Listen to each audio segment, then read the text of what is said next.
Hi everyone, in today's video I'll show you guys how you can cancel an order on Banggood. Well, it's a quite simple process, so let's dive right into it. So first of all, make sure that you are logged into your Banggood account just like this, and then tap on your account icon right here.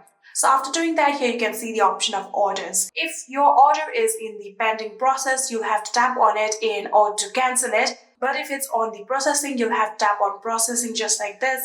And here you can see I have none of the processing product right now, and I have a pending product right here. So in here you can see this is the pending product, so I'm going to tap on it just like this, and then you can see the option of cancel order. If your product is on the processing, you'll be able to get exact same information just like this, and you'll also get the option of cancel order. So if you simply just tap on cancel order just like this, here you can see we have successfully cancelled our order on our pending. But if it's on the processing option, there might be the option of a refunding or things like that. So you may do that according to the process. And yeah, that is it. I hope this video was helpful to you guys. If it was, please do not forget to hit that subscribe button and like our video. Thank you so much for watching. See you in the next.